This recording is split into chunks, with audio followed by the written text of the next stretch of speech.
What on earth is going on here at Westminster? Helen, over to you. Yes, I've got with me Charles Walker. He's the MP for Broxbourne. You've got a lot of experience in party management, Charles. You've been here a lot of years. Have you seen anything like this?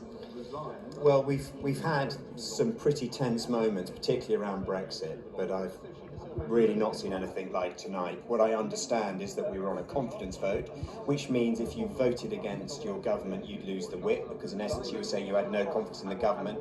Then at the dispatch box, in the wind-up, the minister said it wasn't a confidence vote, which created chaos in the division lobbies.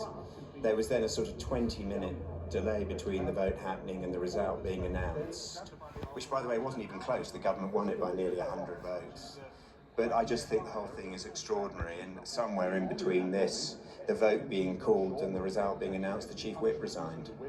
Have we got that confirmed? Because we've heard these rumours. Well, I haven't had it confirmed, but it now seems, well, the rumours seem to be growing. They haven't been dismissed by government.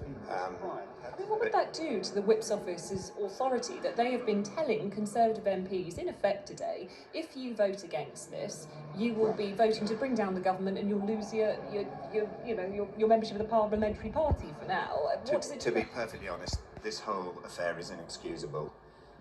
It is a pitiful reflection on the Conservative parliamentary party at every level. And it reflects really badly, obviously, on the government of the day.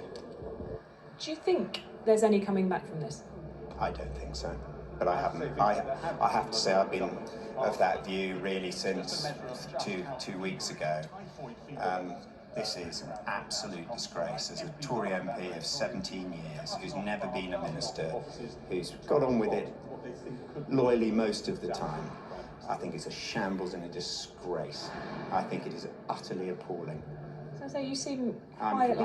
I'm livid. And you know, I really shouldn't say this, but I hope all those people that put Liz Truss in number 10, I hope it was worth it. I hope it was worth it for the ministerial red box. I hope it was worth it to sit around the cabinet table, because the damage they have done to our party is extraordinary. I'm sorry, it's very difficult to convey. You look just furious about this. I am. I've had enough.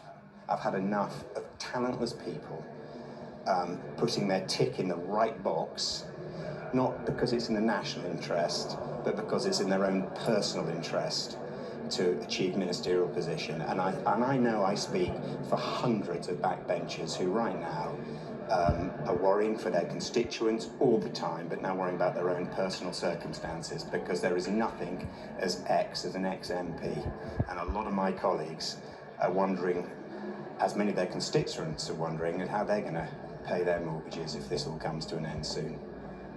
What do you do next? How do you move on from this? Well, I'm leaving Parliament at the next general election, and I'm leaving voluntarily, but unless we get our act together and behave like grown-ups, I'm afraid many hundreds of my colleagues, perhaps 200, will be leaving at the behest of their electorate. So that's really pretty much all I've got to say. Patience reached the limit.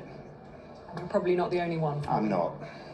Thank you so much for talking to us. That was Charles Walker, and you can see how cross people are, how angry they are about what's happened, certainly in the last few hours, over the last few